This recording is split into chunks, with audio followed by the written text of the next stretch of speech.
नमस्कार. आजचं बातमीपत्र महत्त्वाचं. तालुका लोहामधील नाव सुबोध विजय गांगुर्डे, आई कुंदा. सुबोध 26 नोव्हेंबर 2022 पासून रायगड ते माउंट एव्हरेस्टचा प्रवास चालू केला आहे. आज 199 दिवसापासून माझी सायकलवरून 370 किल्ल्यांची वारी सुरू केली आहे.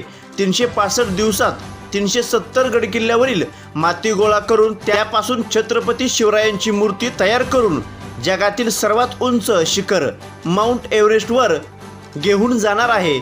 या सर्व गोष्टीमध्ये मला लाख मोलाचे सहकार्य करणारे इतिहासकार सुखद राणे सर, रायगड जिल्ह्याचे खासदार सुनील तटकरे, आमदार अनिकेत दादा तटकरे आणि युवराज संभाजीराजे छत्रपती व छत्रपती उदयनराजे भोसले यांनीही आशीर्वाद दिले. त्यामुळे आज मी 10,800 किलोमीटरचा प्रवास करत 285 गड किल्ल्यांचा आशीर्वाद घेऊन आलो आहे.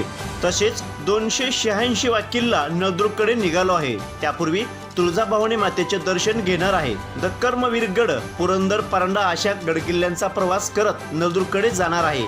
या सर्वांसोबत महाराष्ट्रामधून सर्वसामान्य लोकांचे सहकार्य लाभले आहे. आपणा सर्वांमुळे माझा 199 दिवसाचा प्रवास सुखकर पूर्ण झाला आहे. जगातल्या सर्वात उंच पर्वतापर्यंत पोहोचण्याच्या मोहिमेमध्ये असंच आपणांचे सहकार्य लाभावे अशी अपेक्षा व्यक्त करतो. तसेच यावेळी वायरग पोलिटिशियनचे पोलीस अंमलदार शिवाजी मुंडे, गौडगावमधील चाचा वडणे आदी उपस्थित. प्रतिनिधी राहुल गुरव, DR न्यूज. तसेच अशाच काही बातम्यांसाठी संपर्क 9689322503. चला तर मग आजच संपर्क साधा. नमस्कार. DR न्यूजमध्ये आपलं सर्वांचं सहर्ष स्वागत. प्रतिनिधी राहुल गुरव, गौडगाव. मित्रांनो, शिवभक्त काय असेही असतात बरं का. आपल्याकडे एक शिवभक्त असा आहे, त्याचं नाव आहे सुबोध गांगुर्डे. मित्रांनो, त्याची जर गोष्ट तुम्ही ऐकली का थक्क व्हाल. त्याची माहिती आपण संपूर्ण त्याच्याकडून ऐकूया.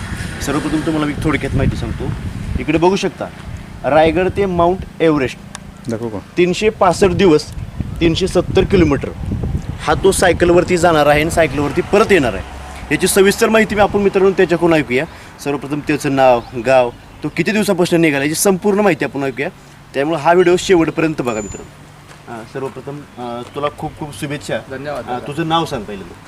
माझं नाव सुबोध विजय गांगुर्डे. बरं. मी आज 199 दिवसांपूर्वी माझा हा सायकल प्रवास सुरू केला होता. बरं. 365 दिवसामध्ये 370 गड किल्ल्यांची माती गोळा करायची आहे. बरं. आता सध्या किती गड किल्ले केले तू? माझे आता झाले 285 गड किल्ले सर केले मी टोटल झाले 9 दिवसात. बरं. आता सध्या कुठे निघालायस तू? आता सध्या मी तुळजापूरला चाललोय देवीचं दर्शन घ्यायसाठी. बरं. तिथूनच पुढे नळदुर्ग म्हणून किल्ला आहे. हां बरोबर. तो किल्ला करून मग सोलापुरामध्ये एंटर करेल. तर धाराशिवमध्ये 2 किल्ले येतात फक्त या जिल्ह्याला लागून. तर तो एक आहे तो मी आत्ता करून आलो, त्याचं नाव परांडा नाही पारंडा आणि दुसरा नळदुर्ग. आता मग मध्ये तुळजापूर लागतंय आणि देवीचा आशीर्वाद घेणं या प्रवासात मला वाटतं की गरजेचं नाही. बरोबर.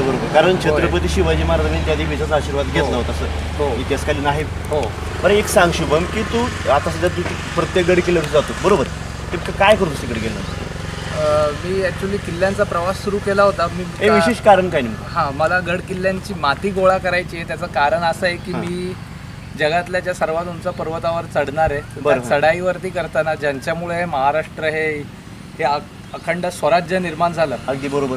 त्या छत्रपती शिवाजी महाराजांची मूर्ती घेऊन, म्हणजे ते एक छोटीशी मूर्ती तयार करून ती त्या एव्हरेस्टवरती घेऊन जायची, जगातल्या सगळ्यात उंच पर्वतावरती. म्हणजे हे तुझं ध्येय आहे म्हणायचं थोडक्यात? हो, हे माझं ध्येयच आहे. मला लहानपणापासूनच पर्वत शिखर वगैरे चढायची आवड होती. तर मला असं वाटतं की ज्या क्षेत्रामध्ये पण आपण काम करतो त्या क्षेत्रात ज्या मातीत जन्म घेतला त्या मातीचे उपकार तर फेडता नाहीत, पण त्या क्षेत्रामध्ये त्या मातीचं नाव पुढे घेऊन जाणं हे आपलं कर्तव्य आहे. त्यासाठी काहीतरी केलं पाहिजे. आणि आपण काहीतरी केलं पाहिजे. तर मग मी महाराजांची मूर्ती तयार करायसाठी, ती मूर्ती तयार करायची होती, ती 370 गड किल्ल्यांच्या मातीपासून तयार करायची. बरं. अरे वा. तर ती विषय बघा की ज्या किल्ल्यावर तू जाणार आहे तिथली माती गोळा करणार आणि त्यापासून छत्रपती शिवाजी महाराजांची मूर्ती तू करणार आहे आणि ती मूर्ती तिथे ठेवणार आहे बरोबर. हो. आणि मग त्याच्यामध्ये ना मी प्रवास वर्णन सुद्धा करतोय. म्हणजे मी जो त्या गड किल्ल्याचा इतिहास काय होता, स्वराज्य निर्माण करताना छत्रपती शिवाजी महाराजांनी त्या किल्ल्यानी कशी साथ दिली, त्याची आजची काय परिस्थिती आहे आणि त्या परिस्थितीनुसार गाव जे पायथ्याला गाव आहे त्या गावातल्यांची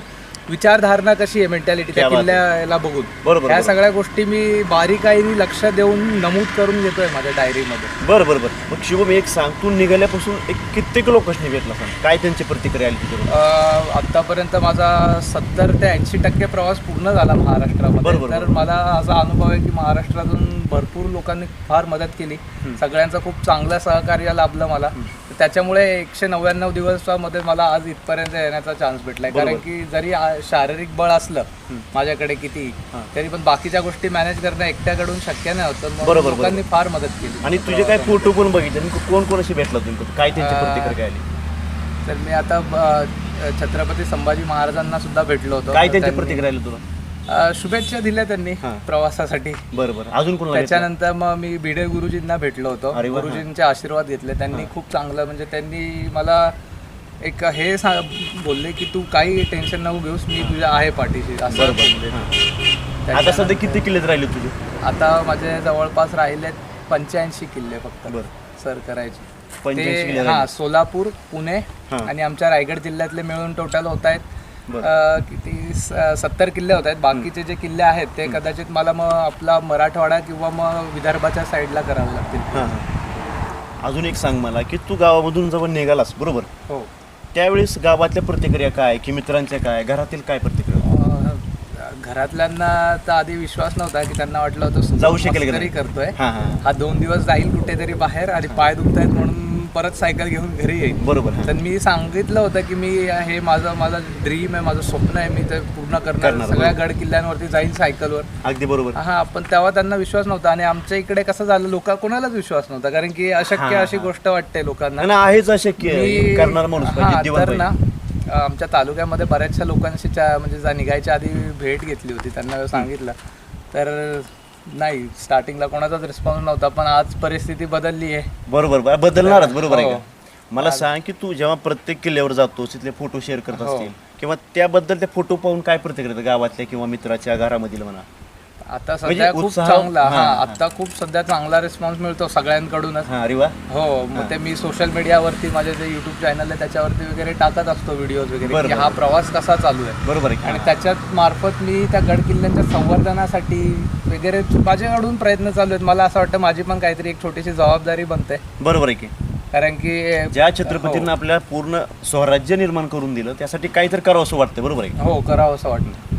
अजून एक सांग मला की चलतीच्या प्रवासामध्ये तुझी राहण्याची सोय म्हणा, खाण्यापिण्याची सोय तू कसे मॅनेज करतोस? गावातली लोक सहकार्य करतात. गड किल्ले शहरांमध्ये नाही आहेत, सगळे गावा ठिकाणी आहेत. सगळ्यात जास्त किल्ले जे आहेत ते गाव ठिकाणी आहेत, डोंगर वस्तींवरती वगैरे. तर गावातली माणसांनी मला सहकार्य करतात आतापर्यंत खूप जबरदस्त सहकार्य केलंय. बरं. खूप चांगलं, माझा खूप गावांमध्ये खूप चांगला अनुभव आहे, कारण की गावातल्या लोकांनी मला खूप मदत केली खरं बघायला शुभम, गेलं तू किती दिवस झाला आज प्रवास करतोय? आज 199 दिवस झाले. 199 दिवस झाले. हो. मग ह्या दिवसामध्ये एकानुसार किस्सा सांग, एकानुसार की घडलेला किंवा सांगण्यासारखं वाटतं तुला? माझ्यासोबत ऍक्च्युली बघायला गेलं तर असे बऱ्याच वेगवेगळ्या घटना घडल्या. एक चांगला किस्सा सांग तुला की लोकांना शेअर करा असं वाटतं.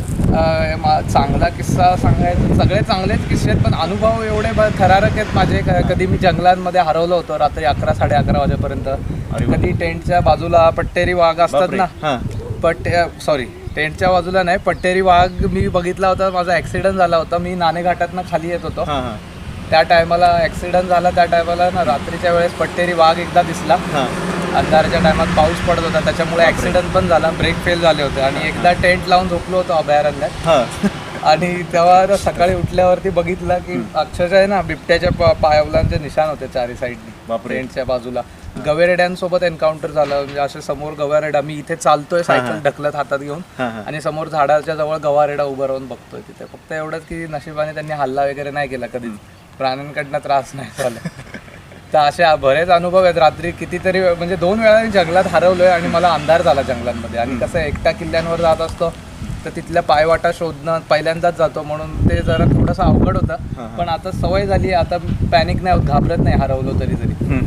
म्हणजे अनुभव अनुभव खूप सुंदर आहेत आणि लोकांकडून पण खूप छान प्रतिसाद मिळतो. अक्षरशः मी आता एखाद्या ठिकाणावर इथून पुढे चाललोय तर ते सोशल मीडियाच्या मार्फत किंवा मग व्हॉट्सॲपच्या मार्फत लोक मला कॉन्टॅक्ट करतात की तू आमच्या इथूनच जाणार आहेस, आमच्या इथं हा किल्ला आहे, तिथे आल्याच्या नंतर आम्ही तुला सहकार्य करतो. म्हणजे तू जाण्याच्या ती व्यवस्था तुझी केली जाते हो हो हो. म्हणजे किल्ला दाखवण्याची म्हणा, खाण्यापिण्याची, राहण्याची म्हणा. हो, मी फक्त सकाळी जो सूर्य उगवायच्या आधी चालू करतो प्रवास, तो मावळेपर्यंत कंटिन्यू चालू असतो. म्हणजे थांबत जिथे नाही तो अंधार कधी होईल नाही, जिथे अंधार होईल तिथे थांबून घेतो संध्याकाळी मंदिरांमध्ये. मी आता एवढ्या प्रवासात घरी कोणाच्याच नाही झोपलो. म्हणजे घरी जातो मी, पण ना घराच्या बाहेर टेंट लावलं टेरेसवरती किंवा डायरेक्ट मंदिरात झोपतो. मला ते जरा जास्त सोयीस्कर वाटतं मंदिरांमध्ये वगैरे झोपणं.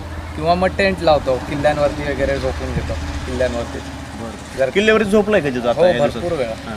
काय वाटतं किल्ल्यावर झोपल्यानंतर? खूप आनंद. मला सोबत कोण असतं कोणी किल्ल्यावर? नसतं. मला सवय आहे निसर्गात राहायची आणि मला आनंद भेटतो.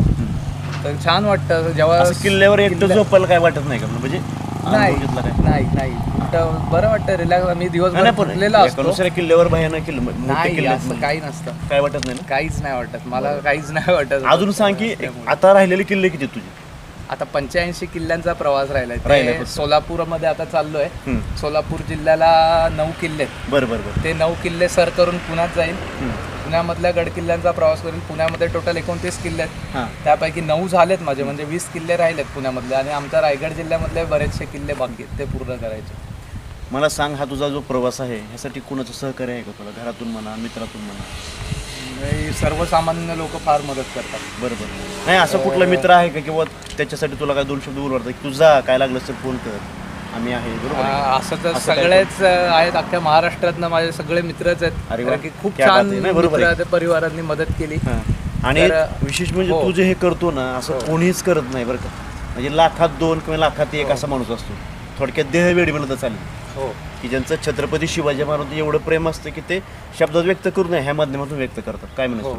हो, अगदी बरोबर म्हटलं तुम्ही. आता बोलायला माझ्याकडे ते असे शब्द तर नाही आहेत, पण मला फार ज्या माणसाकडे शब्द नसतात ती माणसं असं काहीतरी करून दाखवतात की इतिहासात त्याची नोंद लागली जाते. बरोबर आहे. हो, आता ज्या मातीत जन्म घेतला, मला या महाराष्ट्राच्या मातीत जन्म घ्यायचा हे भेटलं, नशीब लाभलं. बरोबर आहे की ही माझ्यासाठी फार हे नशिबाची गोष्ट आहे. मी खूप स्वतःला नशिबवान समजतो की मी महाराष्ट्रात छत्रपती शिवाजी महाराजांच्या महाराष्ट्रात जन्मलो. बरोबर. आणि ते पण रायगड जिल्ह्यामध्ये, जिथे आपल्या स्वराज्याची राजधानी होती. क्या बात आहे. तर आहे असं. अजून काय सांगू असं वाटतं छत्रपती शिवाजी महाराज? मला असं वाटतं की महाराजांना डोक्यावर घेण्यापेक्षा ना, त्यांचे विचार डोक्यात घेऊन चाललं ना आत्ताच्या तरुणांना. क्या बात आहे. बरोबर.